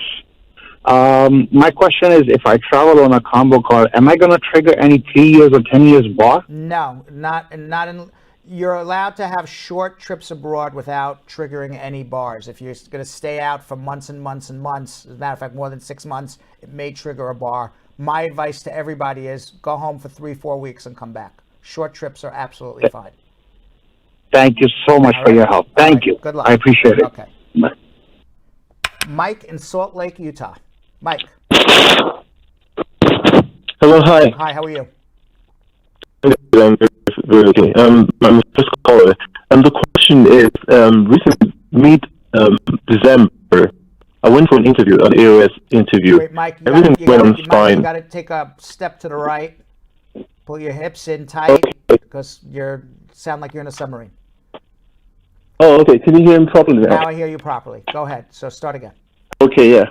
Recently, we went for an interview about mid-December. An AOS interview. Everything went on fine and was pretty okay. Right. Then in January, because by February we'll be clocking out 2 years of marriage. But in January, we received another letter. It's a strange letter, a form G56. That reason for appointment. It's interview from I-485. Right. I was wondering what's it for? It means that they were not satisfied with your first interview. They're going to re-interview you and your spouse again, perhaps even separate you in 2 different rooms and give you a Stokes. Okay. All right, so you better be prepared. They don't believe you're in a bona fide marriage. That's the issue, most likely. Oh, really? Yeah. Because after we were done, during the question, she asked the question about if I violated my stay and condition in the U.S. government. I said no. Are you married to a U.S. citizen? Yes, exactly. Okay, so if whether you violated your status or not doesn't really matter. You're married to a U.S. citizen, so just tell the truth. Okay, because she said I told her no. She said yes, and I asked the reason why. She said because I've overstayed. Before I got married, between the 6 months of my entry into the U.S. Right. So I felt it wasn't any reason why. It's fine. Yeah. She was just being a stickler. It's actually irrelevant. Whether you violated your status or not is irrelevant to whether or not you get a green card. They're just trying to trick you up to see if you lie to them somehow. So, but it sounds like you misunderstood the question. It's perfectly fine. Oh, okay. All right. So because then another question was, but they don't believe, she asked again. They don't, this is it. Don't worry about what she asked. You're getting a whole new interview now. So what she asked is irrelevant. Okay. It doesn't matter. You have to think, I'm going on an interview. They don't believe me and my wife live together. Hopefully you and your wife live together. They don't believe it's a bona fide marriage. Hopefully you have a financial relationship to prove that. You guys better be on the same page because they're going to go put you in the room on the left. She's going to be on the room on the right. There's going to be a wall between you. You're not going to hear her questions. She's not going to hear your questions. They're going to ask you questions that only a husband and wife living together would know the answers to, like, what side of bed do you sleep on? What type of toothpaste do you use? What time do you wake up in the morning? How does your husband go to work in the morning? How many locks on the front door? So you got to be prepared. Okay. Hold on. Allah in Irvington, New Jersey. Allah. Allah. Hello, Mr. Hi, Bright. how are you? How you doing? Mr. Bright, I missed my biometric appointment. So after 2 weeks, I went to the SC center. They can't do it from there. I will have to reschedule, of which I did. I checked and I rescheduled. Will USCIS abandon my case or will it be scheduled again? You missed your biometrics and you try to reschedule. Usually in the past, that maybe now because of COVID, they don't allow it anymore. But in the past, if you missed your biometrics, you were just able to go down on any Wednesday and just go take it. I would still try to go down on a Wednesday and see what they say. Bring your receipt notice. Go down on any Wednesday. Say, I missed it. I'm here. I was told I can come. No, sometimes they'll let you take it. What? Okay. I've already checked the letter and I've sent it back to USCIS for reschedule. Okay, and I just told you what to do, which is you can either, one, just wait for it to be rescheduled and who the hell knows when it will happen, or two, I suggested, I don't know if they'll allow you to do it or not, but it's worth a try. Pre-COVID, if you miss your appointment, you would be able to go down on a Wednesday, show your receipt that you missed it, and they would allow you to do it. Maybe now because of COVID, they won't allow it, but I would go try. It's no harm, no foul. The worst they'll say is no. Okay, so I'd go on a Wednesday, go next Wednesday and see what happens. And if they let you take it, great. And if not, you have to wait. You have to wait and just be more cognizant to not miss it this time. Okay. All right. If I'm going there, because I don't have the original with me, so I'll have to go with a copy. Where's the original? I've sent it back to USCIS. Why would you never send any originals back to USCIS ever? Go with a copy then. Hopefully that may or may not work, but never send originals back. Send copies back. Copies to everything, okay, for the future. But try. Worst they'll say is no. All right, hold on. Let's go to Dan in Sacramento. Hey, Brad, how you doing, Good, sir? how are you? Pretty good, thank you. Let me really be fast, real quick. I have a sister who has filed I-751. I got an 18-month extension, but unfortunately, due to maltreatment from her husband, he's a citizen, so she's planning a divorce. So my question is, if the filing process has gone really far and they eventually got divorced, is it ever too late to get it updated? No. Because as soon as the divorce starts, what your sister should do is submit a copy of the summons and complaint that is filed with the local divorce court, wherever you may be, and ask immigration to convert the case from a joint application to a waiver of the joint application based on a marriage that is being terminated. Because the worst thing you can do is now, sometimes I've seen it, where the other spouse is so angry, the U.S. citizen spouse is so angry at the non-U.S. citizen spouse that they withdraw the case, and now you're screwed and you got to start all over again. So beat them to the punch, take the summons and complaint, convert it, and then you take the U.S. citizen spouse off the case. Oh, okay. So you do it by letter form. Oh, okay. Hold on if you need, what, you have another question? Yeah. Okay, let me just do a consultation. We'll do a consultation. All right.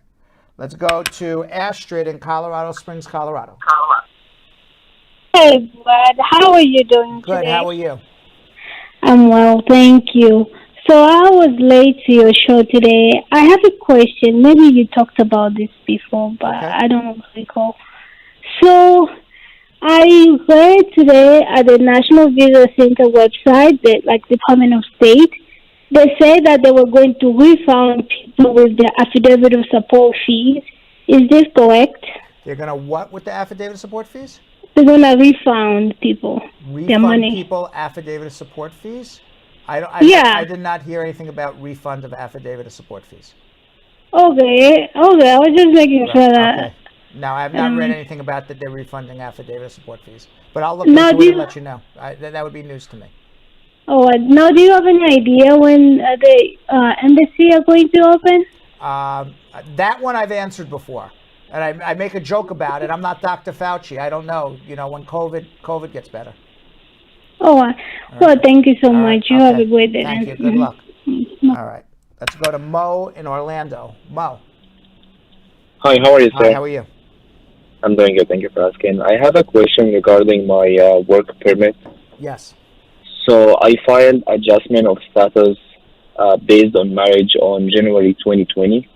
And then I got divorced on May, and then I filed VAWA on September 2020. Okay, so you filed your VAWA about 6 months after your divorce? Yes. Okay. I mean, just like 4 months, yeah. Okay, 4 months. And then I asked, to have my 485 on hold. And then I received, my biometric from the NBC. And I did my biometric appointment on October. And till now, I haven't received my EAD. Yeah, they're taking like 5, 6, 7 months right now for the EAD, so don't overly be concerned about it. Yeah, but I mean, it's been a year already now because I filed January 2020. Well, then that's an issue. I don't know why you don't have your work permit, but we can look into it. I don't have the answer. I don't know off the top of my head why you didn't get it. You should have gotten it. The first step you should be doing, which is what I would do, is call the 1-800 number and say, what happened to my work permit? Maybe it was mailed out to you and it was returned. What'd they say? I did that, but since it's confidential, so I had to mail Vermont. And I did mail Vermont Center like so many times, but I'm getting no answer back. But it's only confidential for you're the VAWA applicant, so it's not it's not confidential. It's confidential to other people, but you're the applicant. It's not confidential to you. You know your own case. You should be able to talk about your own case. So I don't know why they're not telling you. All right. Well, they're saying I understand. Like in other words, if Joe calls up and says, "I'm calling about Mo's work permit," well, yeah, VAWA cases are confidential. They won't tell you. But if it's Mo calling about Mo, I don't know why they can't talk to you about it. But that's the first step. And you wrote Vermont, and what happened? I never received any mail back from them, and I called the 800 number again. They say that do you know for a fact that your work permit is that your adjustment's pending? Yeah, it says that fingerprints were taken, which is the last update. Did you go online and look at what the status of your I-765 is? Yeah, it says my last update, which was on October when I did my fingerprint appointment. Right. So it says fingerprint were taken. Okay. And that was like almost 5 months ago in October. All right. So you got to figure it's about 4 to 5 months from the November, December, January, February. They're basing it off from your fingerprint. So probably you'll get it any day now. But if you don't get it within another 2 or 3 weeks, I'd have a consultation with me. Okay, now I have another question, please. I got a notification that my ex withdrew the I-130, but it doesn't matter as long as your adjustment is pending. Hopefully, they did not withdraw your adjustment, because that would be my concern why you didn't get the work permit. It's either they're basing it off of the time when you took your fingerprint, or somehow the adjustment got denied and you got to refile it again. It's one or the other. So we'll see what happens. Wait a couple weeks. If you don't hear anything, give us a call. All right? All right, thank you. All right, thanks. Let's go to Ann in Atlanta. Ann. Hi, good night, Brad. Good night. I'm doing okay. I have a question. Go ahead. My undocumented husband was arrested for driving without a license and speeding and a few other traffic violations. I put in my citizenship in September for myself. Right. And then because it was actually placed on ICE hold. Okay. Where is he now? No, I couldn't come get him. Okay. I couldn't come get him. So I had either a criminal lawyer because one of the charges was they said it was a felon because when he stopped, like the car accidentally backed up in the police's car. So they're trying to say that he tried to injure a police officer. Yes. Right. Even though they admitted that it was an accident. So from an immigration standpoint, file an I-130 visa petition for him right now. Get something. Yes, I did. The next day. He's already he's actually out on bond. Okay. Because I didn't come pick him up. How long has he been in the United States? He's been here for like 13 years. All right. So worst comes to worst, assuming he has a good criminal defense attorney and everything ends up being some sort of violation or petty offense. He's been here for more than 10 years. So if he does get put in removal, A, you'd be eligible for bail, and B, you could always apply for something called cancellation or removal for a non-LPR, which is an application with an immigration judge to suspend the deportation and give him a green card based on the fact he's been here for more than 10 years, and there would be a hardship to his wife and perhaps children if he was removed from the U.S. or deported. Those cases take 2 to 3 years to process. It'll give you more than enough time to become a citizen and then convert the case to a basic adjustment. So one way or the other, he'll be okay. My only concern for him is make sure he's not found guilty of a very serious offense. Okay, so the fact that I already put in his I-130 and I'm going to turn a citizen in the next 6-7 months. What I'm saying is that any good immigration lawyer would be filing a cancellation removal. God forbid he gets put in removal proceedings and has to be actually getting deported. That case would take 2 years to process. They won't touch him during that process. He would be eligible for bail, and that'll give you more than enough time to become a citizen and adjust his status before the judge. So one way or the other, he's not going anywhere. Relax. Okay, thank you so much, Brad. All right, be well. Yeah, have a good night. Yeah, you too. All right, and by the way, if you didn't get a chance to get your immigration questions answered by me, you could always follow me on Instagram at @RealBradBernstein. If you follow me on Instagram at @RealBradBernstein, you can drop me a DM. It may take me a day or 2 or 3 to get back to you, but I promise I get back to everybody eventually. It is actually me you're talking to. You can drop me a DM and ask your immigration question. I'll tell you it's either way too complicated, you need a consult, or I'll give you the answer. And I go both ways depending on, how complicated you need, but just follow me at @RealBradBernstein and you can drop me a DM and I'm happy to answer your immigration questions. You could also follow our show at Brad Show Live. If you follow our show at Brad Show Live, as I always say, you can't handle 2 hours, but you can handle 2 minutes. The place to be is at Brad Show Live on Instagram. And Yo-Yo and Vanessa. Follow me at Jonathan Elias TV on Instagram. And you guys can find me at Vanessa.Contreras TV. And later in the show, Spar and Bernstein partner and immigration attorney Shannon LaGuerre-Maingrette is going to discuss what to expect when preparing for an interview for your green card based on marriage. So everybody who's going on an interview based on a marriage, you should be watching in the next few minutes. And now it's time for What's Your Immigration Story, where we take a look at some of the many different personal immigration stories people have shared with us. I was born and raised in Mexico City. My mom is an anthropologist. My father is an opera singer. So I always was like in between. And I fell in love. So I moved to New York and I said to my mom, I'm sorry, I know that I'm supposed to be coming to New York with a scholarship to do whatever, but I came because I fell in love. I was born in Queens, New York. My mother emigrated here from Barranquilla, Colombia when she was about 3 years old. So she's very much, ingrained in the American culture. She grew up with a lot of American television shows. It's always been this very kind of American viewpoint, everyone coming together under one proverbial roof. Somebody paid for my way here. I got scholarship for graduate school, and when I finished graduate school, they came and recruited me for a job. My employer applied for my green card, and I got my green card. I came here about 15 years ago. I learned English about 13 years ago.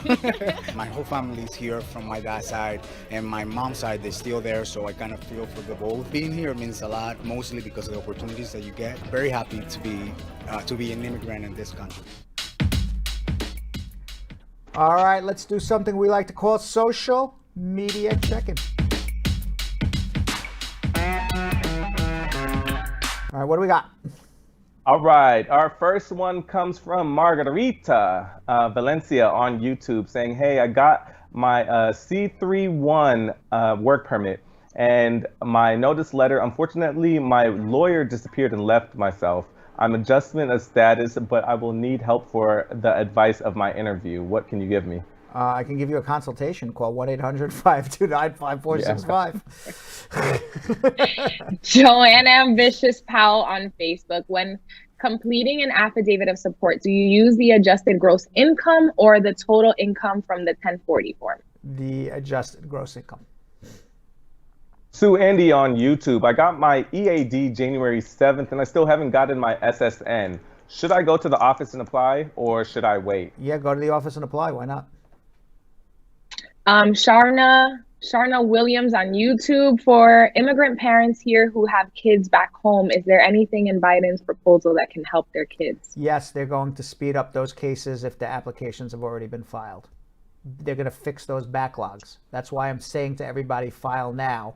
Because what has been in the past, the proposals in the past are, we're going to clean up the backlogs, but then you can't file for your kids, you can't file for your brothers, you can't file for your married children. So they're going to clean up the backlogs and then change all the categories around and say you can't do it anymore. So get your application in. My 2 cents. Cool. Liz Samuels on YouTube. Is the paper processing for those children whose parents applied for their permanent residency in the U.S.? Yeah, they're processing. Darsh Singh on YouTube. A couple weeks ago, I applied for a work permit with a humanitarian reason under the U visa. I asked my attorney. He said I can't apply until it gets deferred action or approved. Is this true? You can apply 180 days after you filed for a U visa if you can show humanitarian reasons why you need a work permit.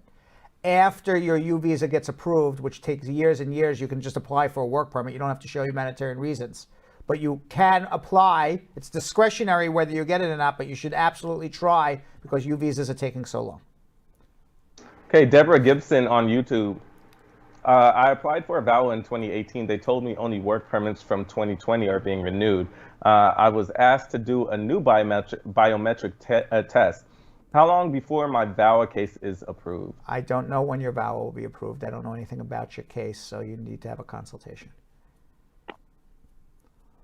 Frank Ugoji on YouTube. How long does it take to get a VAWA approved for the eventual insurance of a green card? How long? It's about 2 years these days. Okay, Fiona Campbell on Facebook. I'm in Jamaica and I have an interview date at the embassy, but they told me I cannot have the interview because I'm over 23. What can I do, or do you think they'll reschedule? I don't know who sponsored her. Who sponsored her? She's over 23. Does not say. Okay, and so in essence, if I have to extrapolate from the question, she's not an immediate relative because she's over 21, so she's not a child of a U.S. citizen under 21. I assume she's not married to a U.S. citizen because she's telling me her age. So all of those other cases, at least through March 30th, nobody's going to be scheduled. Hopefully, April, you'll see some movement on all those cases. Momo Productions on YouTube. I am a DV victim. I am a domestic violence victim. My husband is a diplomat and was able to forge papers for the USCIS interview, allowing him to get a green card. If I report him, will problems come to me as his sponsor? I don't know what problems you would have. You can certainly report him as somebody who is a victim of domestic violence. So if you are the victim of a domestic violence, you should go to the cops. And if he gets arrested, he may get deported. You can also submit evidence that he forged papers, but I doubt they would look at it as much. But yeah, do whatever you want. If you helped him forge papers, then you may be admitting to crimes yourself. I don't know what forgery he did. Danny on YouTube. I got married the first time, and during my interview, the immigration agent denied the visa because my husband's answers didn't match mine. I remarried and have a son. When we went to the interview for my second marriage, the agent denied it because of the first case. The attorney at the time told me the best thing to do was to keep a low profile until immigration laws got updated. Should I reopen this case? You keep a low profile doesn't help you in any. The reason you got denied, it sounds like, was because they thought the first marriage was a marriage fraud.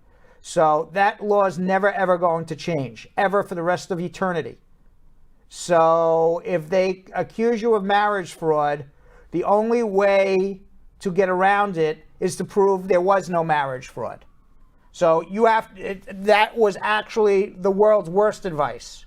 The best advice is you fight it. You're accusing me of marriage fraud? It's not marriage fraud. Here's the proof.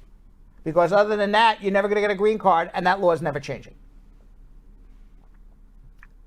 Botini Park on YouTube. My marriage-based EAD was denied because my abuser wife withdrew her I-130 but applied for VAWA last December. For a new EAD, is it going to be started over, or will it take long, or will they use the previous fingerprint? They're going to use the previous fingerprint, but it still take months and months and months. It's supposed to be 90 days, but they're like 5-6 months. So make sure you apply well in advance. All right, 2 more. Daniel K on YouTube. I'm a U.S. citizen who already filed for my mother and father. It's been in NVC stage since August 2020. Is the ban lifted now? For filing, U.S. citizen filing for parents, yes. Your immediate relatives can come in. And our last social media question for today is from Kamala Deep Singh on YouTube. I have been in the U.S. since 2013, and my immigration case is terminated. If the amnesty bill gets passed, would it help me to get my green card? I would think so. Let's keep our fingers crossed. Meanwhile, this is important for everybody to watch, especially if you're doing a marriage case. We talk about the importance of a couple being prepared for their immigration marriage interview all the time on our show. We talk about it all the time. Well, in this edition of Attorney Spotlight, Vanessa Nesquik-Contreras spoke with Spar and Bernstein partner and immigration attorney Shannon LaGuerre, who breaks down the marriage interview process and what to expect. Let's watch.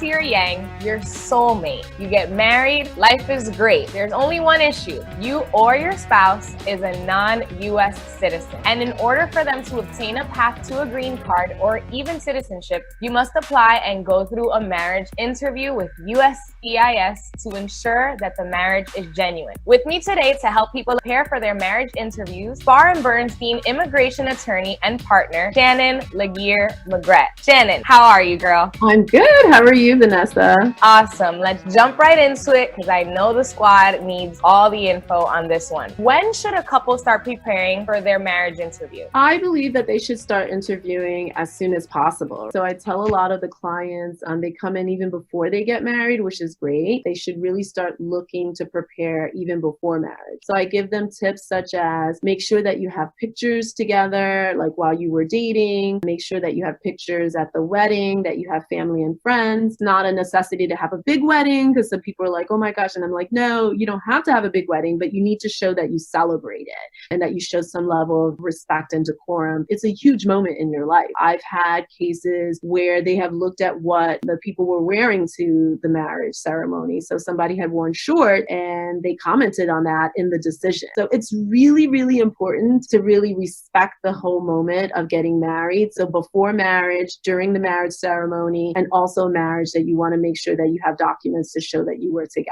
Now, what should people have or not have posted on social? Social media is a new concept that's going on with immigration. Really, really interesting. I tell people be careful about social media for so many different reasons. The officers do go on. They'll go on to your social media page and look to see. I've had clients, they have each other on each other's pages, which is wonderful. Also, that basically shows to the officer, like, okay, I see family. I see that they're posting to one another. They're basically tagging one another. And these are things that the officers look at. I also tell people to be careful too because of the phone. So I've had experience where I was in Boston last year and it was a marriage interview. The officer was wonderful. The officer's just talking, vibing with the clients. And then it seems like they went to a vacation spot in the US that also the officer had gone to. So the officer's like, oh, asking questions about that particular vacation spot. And then he's like, do you have pictures? And he was like, let me see your phone. And then she takes out her phone and I was like, I hope she has pictures. And she did. But imagine if they were conversing and they really, this was like a lie. And then he's asking for pictures and they didn't have the pictures on either phone. That would have been problematic because everyone's taking pictures on their phone. So I tell people social media and also pictures on your phone are very, very important because the officers will ask for it. And at that point, basically, you don't want to be placed in a situation where you don't have it. I had a situation where it was imperative to show that there was not a relationship with someone else because my client kept on admitting, like, I don't know who that person is. I never met that person. And they had already gone on social media and saw that when she had gone out of the country, you know, that they were friends on social media. It was Facebook actually. Oh, wow. And that she had commented and they had corresponded back and forth. And at that point, you know, obviously my client was in a situation. How else can people prove to immigration that they are in a real bona fide marriage? So I'm just going to give you like a list of things people should probably have. A joint bank accounts together, bills in both their names. Of course, pictures are what people usually come in with. If either spouse have children, those stepchildren or whatever the case may be, you should have basically to show that in case of emergency that each person can go and pick up that child. So for example, if the US citizen is the step parent, have that step parent be on in case of emergency notification. Also, if you're working, in case of emergency, contact my spouse because in case of emergency, God forbid something happens to us at work, you want your job to contact someone that's real, someone that's going to be there for you and going to make really good decisions on your behalf. You're not going to put someone that's you're in a fraudulent relationship with. So they do look at that. So I tell people bills such as cable bills, you can also have telephone bills. Those are really important documents to show. But again, every marriage is different, right? Not everybody's going to have all these documents and you have to be very creative at that particular time. There are times that people don't have good credit and so they can't get a lot of bills in their names or even both names at that point. Anything coming to the address. So basically if you have magazines or even junk mail coming into the address, you can certainly use that to show, yes, I may not have good credit and that's why I may not be able to have these bills in my name, but here's documentation to show that basically I live at this address with my spouse. And what if a couple doesn't have a joint account? If they don't have a joint account, I tell people you have to be able to explain. So there's so many different reasons why people don't have a joint account. Basically, it could be credit situations, and then you could just show the bank stating that you made the request for your partner to be placed on a joint account and they refuse. Immigration will accept that, right? Because they see that you were making the effort to do that. There are other reasons. Sometimes basically there's lawsuits out there where they can collect and they don't want their bank account to be garnished. And then at that point, basically you present the information. Like, it's all about plausible explanations. Why can't you do this? They just want you to be able to explain it. So if you can't do the joint bank account, you have to demonstrate that you are dividing the financial responsibilities in a way. So everybody's contributing. It's not just the person getting the green card, but everybody's contributing. And that is very important. Now let's discuss the marriage interview itself. Mhm. Where are they usually held? It depends on what process. So for example, if you are in your home country and you're getting the green card, that is called consular processing. That will be done at a U.S. consulate or U.S. embassy. The interview will be conducted there. And if you are in the United States and you are requesting to, be granted a green card, then at that point, basically, that is called an adjustment of status. And that will be conducted at United States Citizenship and Immigration Services, usually a field office. The interview will be conducted there. And what should people expect at their interview? So expect to wait a while. Usually you're going to wait, depending on where you are, but like someplace like New York, Florida, Boston, you'll be waiting a little bit of time. So you're looking at probably, if it's like an hour, don't be astonished by that. Once you get into the interview, the officer will question you pertaining to background information. Where were you born? Your background, family information, parents information. Do you have children? When did you get married? Are there any previous marriages that they need to be aware of? At that point, they're also asking for documentation. So proof of identity, any divorce decrees, annulment certificates that they need to be aware of. And then you're providing the original documents at that particular time. Then they'll proceed. Again, it depends on where you are. They'll question you about the marriage, and depends on where you are, because there may be a next step. And at that point, the officer will tell you that they will issue a decision and you're waiting. Now, we play Ratified Marriage on our show, which is like the Newlywed Game, but using Stokes interview questions. Can you explain to those who may not know what a Stokes interview is? A Stokes interview basically is a marriage interview where the officer separates you. In New York, they are kind enough to actually give you a heads up. So you'll go into an initial marriage interview. They'll question the both of you, just like we just talked about. And at that point, if the officer is uncomfortable and doesn't feel like they can grant it, they will then send you another interview notice for a Stokes interview where they will separate you.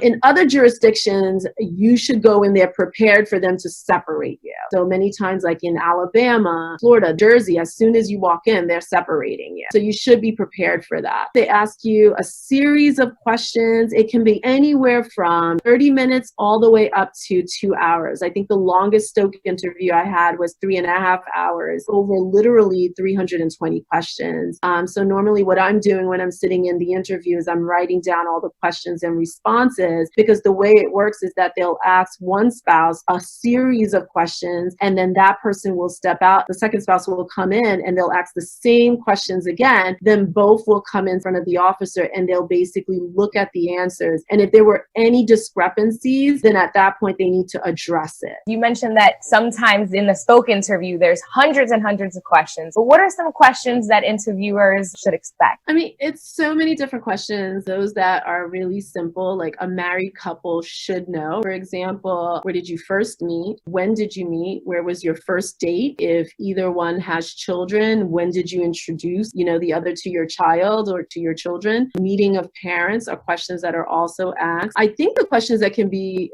much more detailed. And I tell people, hey, the reality is that you're married and you're going through everyday life. People who are really married understand it's like the hustle and bustle of marriage. And there are things that you may not look at. So they'll ask you, what color is your husband's his toothbrush. I understand that my husband brushed his teeth this morning, but like, I don't remember the color of his toothbrush. But these are things that I don't have to pay attention to, but someone who's actually requesting a green card do need to pay attention to those. So it's really important, like some of these questions, the color of toothbrushes, how many pillows are on the bed, how many pillows do you sleep on, how many pillows does your husband or your wife sleep on, what are the color of the sheet, when was the last time the sheets were changed, where is the hamper, which is, I think, a great question. Some people get caught that way. Some people will be like, oh, it's in the bathroom, and other people will be like, no, it's in the closet. If you're living together, then you should know the answer to these questions. But a lot of times you need to be reminded and prepared for it. Sometimes the questions can be somewhat, I would say, a little invasive. So they may ask you what type of birth control you're using, if any, right? Other times they'll ask,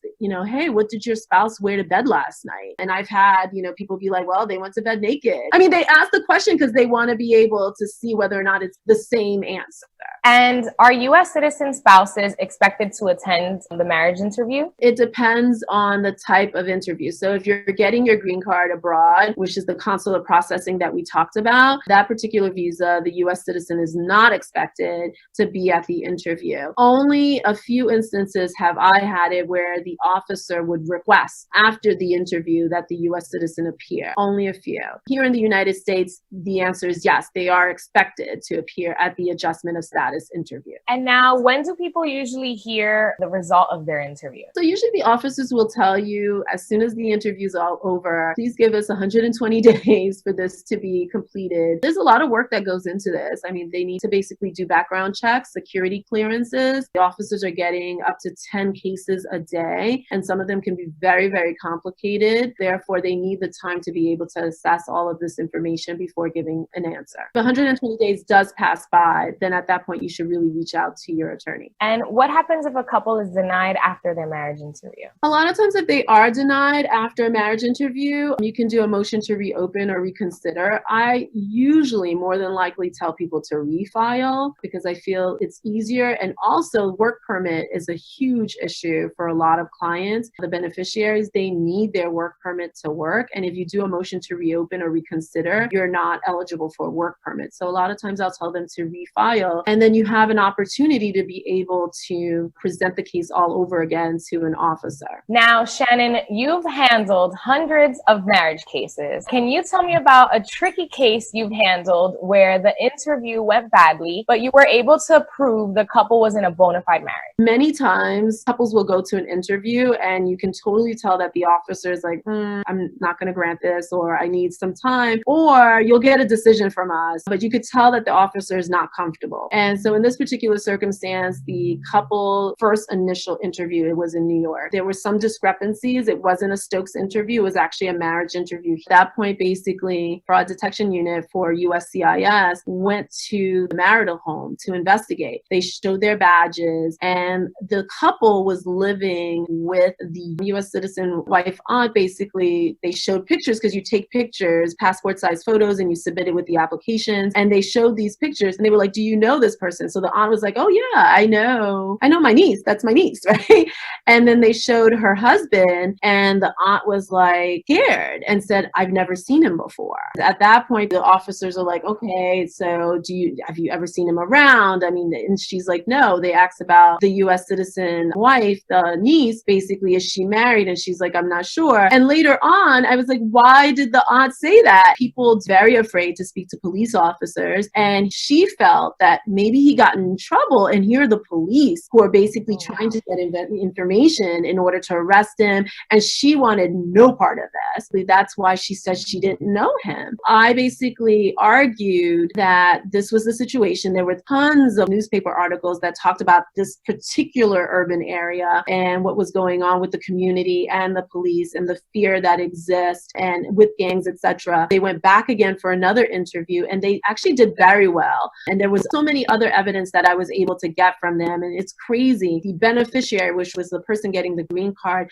had been robbed 2 blocks away from where he lives with his wife. So that was evidence that I showed that there was a police report, and he was like, I was walking home and I was robbed. And at that point, again, it shows like, why would he be in the neighborhood? He actually used that address as his home address. And so we went back in again, they did the interview, and they were granted. Now he's actually a U.S. citizen. It's all about being able to get the full story and being able to explain a plausible explanation that it's credible and consistent when you provide this explanation. Yes, Shannon, digging, love it. Squad C, thank you so much for the information, Shannon. Our attorneys here at Spar and Bernstein are always open to work for you. So they will get the case answered. To get in touch with Shannon or any of our other talented attorneys here at Spar and Bernstein, call 1-800-529-5465. That's 1-800-529-5465.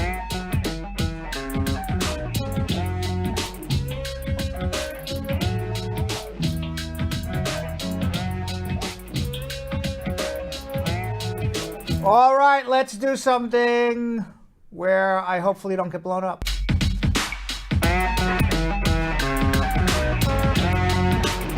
The scariest part of the show. The only part of the show where I get injured. Every night. Where I risk, Is this really scary for you? It's very scary for me. I risk life and limb. You do every day. Every day to get this information out to people. It's amazing. It's amazing the things that you do for everybody. Yes. Yeah. All right, I feel good about this. You feel good about it? All right, let's go. Yeah. Will I-944 be required at the interview? Yes. Is there still no K-1 processing? There is K-1 processing. Can I claim my wife as a dependent if she has no SSN? Yes, you get a Is a student ITIN number? Yeah. Is a student visa considered a TPS? No. Should I provide my EAD card for refund of taxes? No, you just need a social. If I don't get my EAD on time, can I lose my job? Perhaps, but if you get an extension notice, you keep it for 180 days. Can juveniles with special status travel to their country? Yes. Can I ask for the same day oath ceremony? No. Does citizenship affect financial aid eligibility? No. Hey. Bring it on. Bring it on. Go. I told you. There it is. I'm like, where's the music? Where's the music?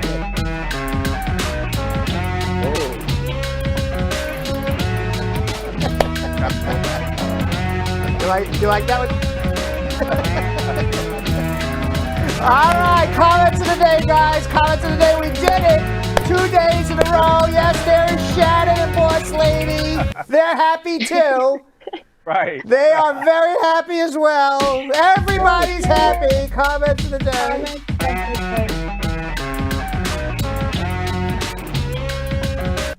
What do we got? All right, our first comment of the day comes from Maxine Gowie saying, I missed a couple of shows and felt like I missed a whole year. Nice to be able to listen today. I'm off and couldn't wait for the show to start. Oh, wow. Very nice. Yes. Nice. Yeah, you missed a lot. You miss a show, you miss a lot. You got to come every day. Yeah. Yeah.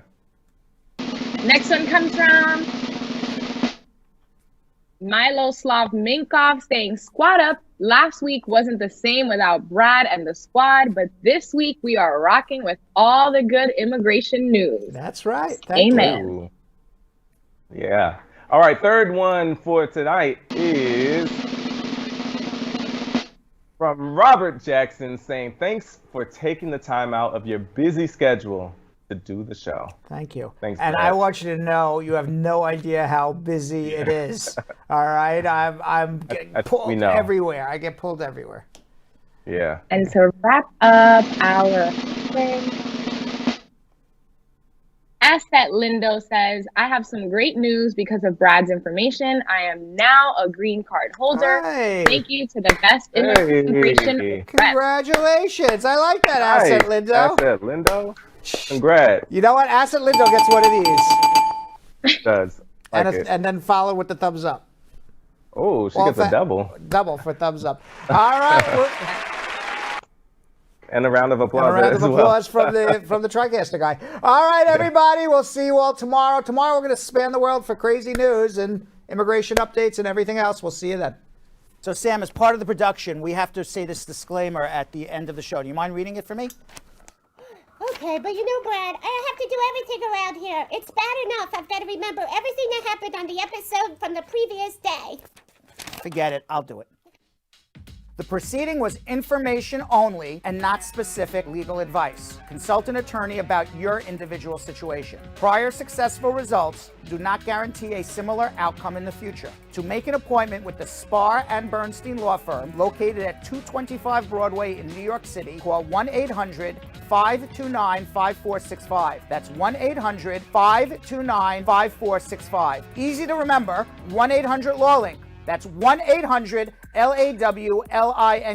Once again, make a call to 1-800-529-5465. And of course, link up with the law offices of Spar and Bernstein, located at 225 Broadway on the 5th floor. If I were you out there, make the call, make the link, make the connection, make it Spar and Bernstein. 1-800-LAWLINK. That's 1-800-529-5465. And now, conveniently located in Hartford, Connecticut on 1 Congress Street. Visit us in Connecticut or in New York at 225 Broadway. That's 1-800-529-5465. 1-800-LAW-LINK. 1-800-529-5465.